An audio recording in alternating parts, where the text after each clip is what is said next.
I never meant to become the kind of woman who tells her story in whispers, the kind you only admit in the dark when the room is quiet and everyone else is asleep. But here I am, 46 years old, a night shift nurse who spent more time under fluorescent lights than beneath the sun, trying to explain how a series of small choices turned into something I can barely name without feeling my stomach twist. If you're listening to this, imagine the hum of hospital vents, the soft beep of monitors, the shuffle of rubber soles on linoleum. That's the soundtrack of my life. For nearly 2 decades, I thought I knew exactly who I was, the calm one, the responsible one, the one who could walk into chaos and make it manageable. Then one man walked down a hallway at 2 in the morning, and suddenly the solid ground I'd built for myself felt like it was tilting very slowly under my feet. People think big disasters happen all at once. They don't. They ooze in. They drip through a crack. You're too tired to notice. They start with a conversation you tell yourself is harmless. That's how it began with him. My name is Nina. I work nights on the oncology floor of St. Bartholomew's Medical Center, a not quite big, not quite small hospital wedged between a freeway overpass and a sleepy strip of late-night diners. I started on days when I was young enough to believe coffee was optional. Back then I had a husband, a daughter in elementary school, and a life that followed the usual rhythms: school pickups, grocery lists, weekend barbecues, arguments about nothing that felt like something. Now my daughter is in college 2 states away, my ex-husband lives with his new wife and their toddler, and I work the graveyard shift where the world feels slightly off, as if the colors have been turned down and all the edges are a little blurred. Nights in oncology are quiet in a way that never feels truly peaceful. The hallways are dimmed, but never dark. Machines breathe for people whose bodies are forgetting how. Sometimes the saddest sound you hear is nothing at all, just the eerie stillness of a room where the family went home to sleep because the doctors said there wouldn't be any news until morning. I always thought I was good at separating my life from my work. You have to if you want to last. There's a kind of mental door you learn to close when you leave at dawn. You hang up your badge, scrub your hands so hard they redden, and pretend as you walk to your car under the pallid sky that you weren't holding someone's hand as they cried only minutes before. Dark hair that curled just enough at the nape to look unintentional, stubble like he'd started shaving that morning and then forgotten about it. He wore a white visitor's badge on his jacket, the name Gabriel L. scribbled in rushed pen across it. Room 414 was Miranda's room. Every floor has a few patients whose names everyone knows, not because their cases are dramatic, but because they stay. Weeks turn into months, and their rooms transform into little shrines of normal life, photographs taped to walls, colorful blankets from home, cards with glitter that never quite vacuums out of the corners. They become part of the scenery in a way that's both comforting and heartbreaking, like seeing the same tree every day on your walk and knowing one day it will be gone.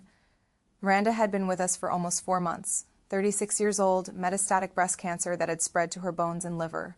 A school teacher. Her friends came during visiting hours and filled the room with laughter, but nights were usually reserved for one person, her husband, Gabriel. I'd seen his name on the chart, but until that night I'd never seen him in person. My schedule usually had me on the opposite side of the floor. But staffing had been shuffled, and here I was, stepping into their orbit. He was so still that for a moment I thought he hadn't heard me approach. The monitor blinked softly in the background, Miranda's oxygen line whispering with each breath. Her hair, barely there now, clung to her scalp in soft tufts. Her face had that waxy paleness I'd come to recognize, the kind that told me things the doctors hadn't yet put into words. "You must be Gabriel," I said softly, so as not to startle him. He turned his head. His eyes were the first thing I really noticed, a strange kind of blue, not bright, not dull, just watchful. The kind of eyes that made you feel like he was taking in more than you wanted anyone to see. "Yes," he said. His voice was low, a little hoarse, like he hadn't used it in a while. "You're the night nurse?" I nodded. "I'm Nina. I'll be taking care of Miranda tonight." He glanced back at his wife and gave a slight nod, as if I'd told him something less important than the weather. I stepped closer to the bed, scanning the monitors, checking the IV lines, doing the things my hands knew how to do even while my mind was somewhere else. "How is she?" he asked quietly. It was the question every family member asked, even when they knew the answer. Often it was less about the information and more about needing someone to say out loud what they were trying not to think. "She's stable right now," I replied. I gave the familiar, measured words that walked the tightrope between honesty and hope. "Her pain seems well controlled. She was resting when I checked her earlier." He gave a small, humorless laugh. "She's always resting now." I hesitated. There's an invisible line between empathy and intrusion. I've spent years trying to stay on the right side of it. That night, I probably stood closer to the edge than usual. Maybe I already felt something shifting, without knowing its shape. Night can be harder, I said. For everyone, how are you holding up? He looked at me like he wasn't sure he'd heard the question correctly. People don't always ask how the family is. We should, but we don't. We're busy, we're tired, we tell ourselves it's not our place. I'm fine, he said after a moment, the automatic answer. Then he added almost too quietly, I don't know who I am without something to do. I understood that more than he knew. That would be good, he said. So I showed him simple things. How to hold her hand without disturbing the IV line, how to smooth the blanket so it wouldn't bunch under her heels.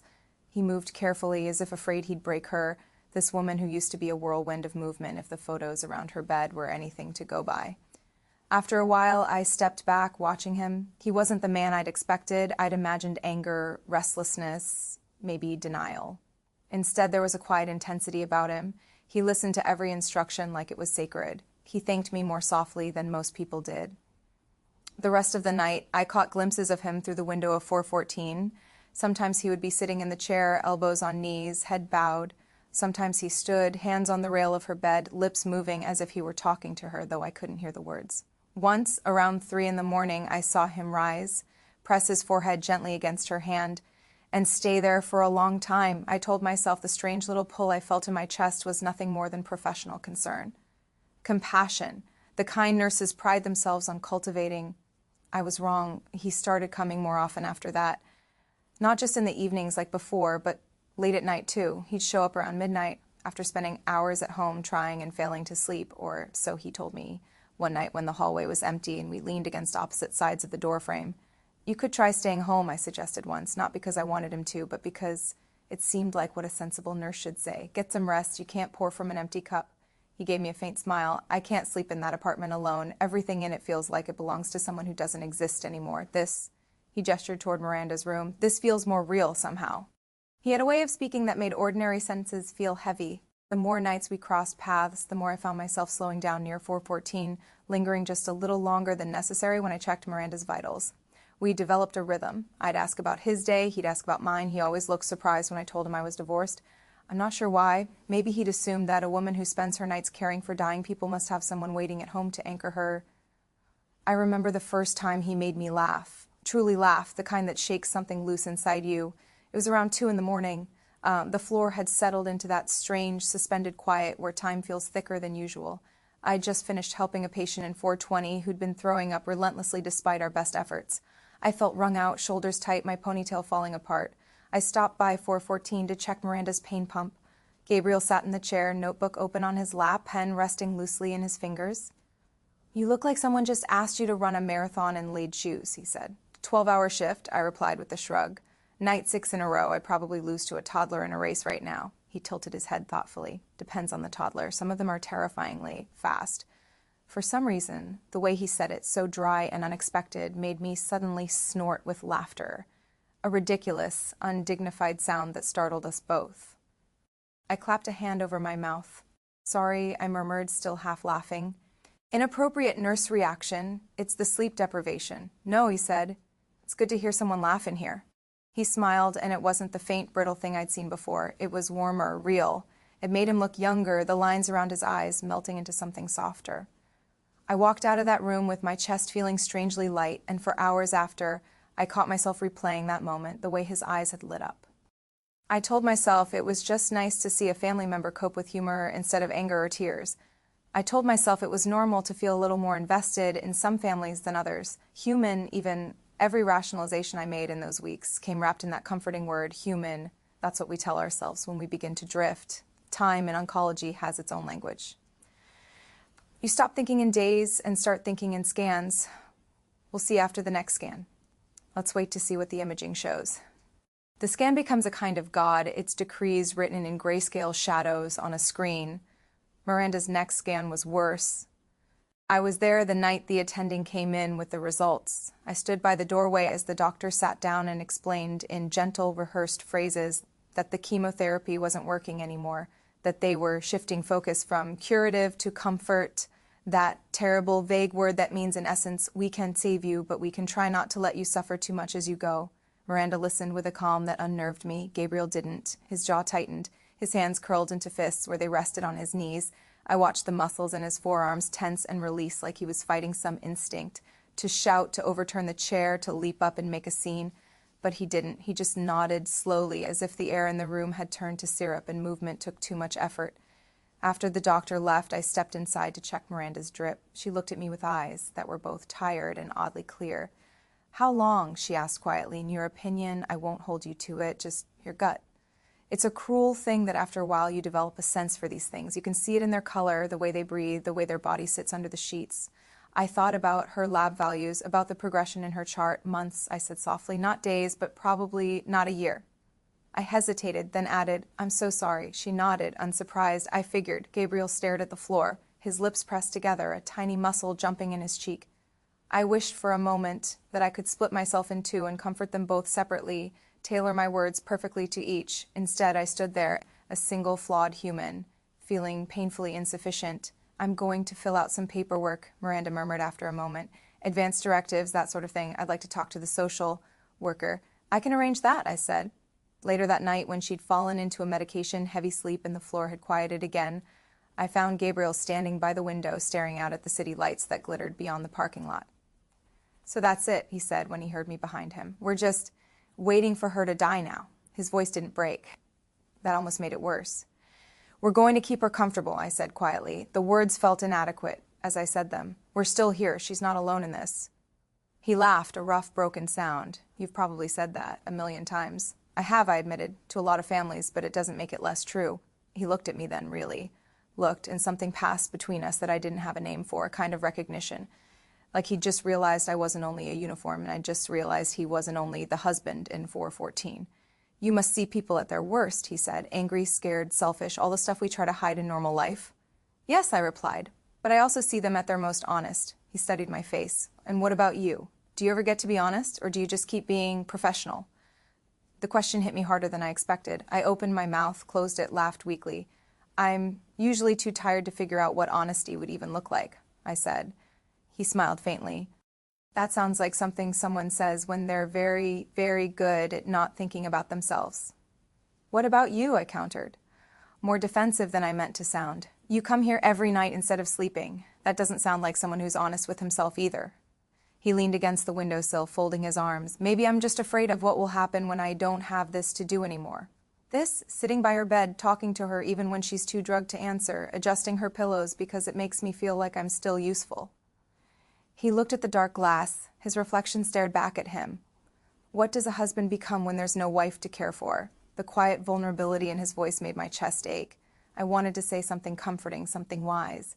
Instead, I whispered the first truth that came to mind. "Lonely," I said. "He becomes lonely. At least that's what happened to me when I stopped being a wife." Silence stretched between us, a thread that didn't feel empty. Outside, a siren wailed faintly, distant and fading. Inside, the monitor in Miranda's room beeped steadily, indifferent to our confessions. That was the first night he asked me about my life. It began casually, the way these things do. He asked how long I'd worked at the hospital. I told him. He asked if I'd always been on nights. I explained how I'd switched after my divorce to make the schedule work with my daughter's school back when she still lived at home. "What about now?" he asked. "You could go back to days, right?" "I could," I said, "but nights pay more, and they make it easier not to notice how empty my apartment feels." There it was, spoken aloud for the first time to a stranger. I felt weirdly exposed, as if I'd shown him a scar I usually kept hidden under clothes. He nodded slowly. "I know that feeling." We talked in fragments that night, while I charted, while he sat by Miranda's bed. The conversation never went deep enough to feel inappropriate, but it also didn't stay shallow. It hovered in that in-between place where two people start to let their guard down without realizing it. From then on, I noticed when his name appeared on the visitor log. I noticed the way my heart lifted, just a little, when I saw his jacket tossed over the chair in 414 or his notebook open on the side table. I told myself I was just glad Miranda had such devoted support. A good nurse cares about that. A good nurse values family presence. The trouble is, I wasn't just a nurse. I was also a woman. A lonely one. I didn't set out to blur those lines.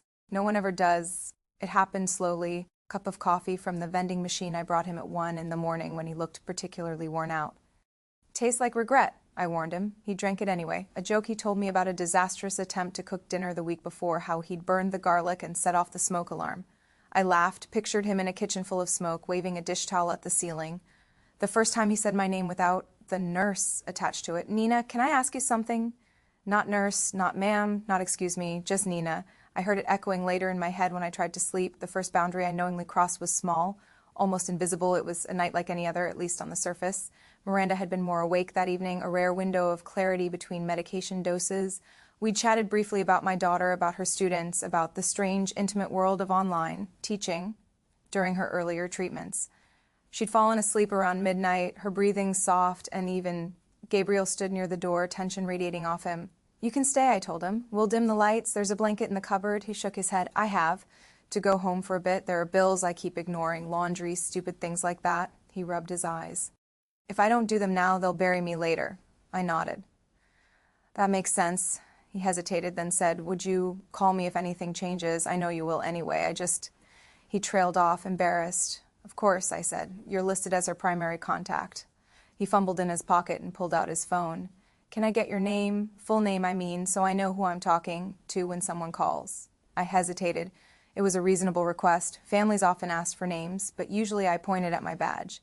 "Nina Alvarez," I said. "That's me." He typed it into his notes app, along with the hospital's main number. Then, almost as an afterthought, he added, "If you ever need to reach me directly." He scribbled his personal number on the corner of a folded visitor information brochure and held it out to me. "Just in case, I keep my phone on all night." My fingers brushed his as I took the paper. A tiny, pointless contact. That a few texts didn't mean anything. But if it meant nothing, why did I feel a rush every time my phone buzzed with his name after that? The weeks that followed were a strange blend of routine and escalation. At work, I saw him nearly every night. At home, on the mornings I couldn't fall asleep right away, we sometimes exchanged messages that stretched well past what could be called necessary.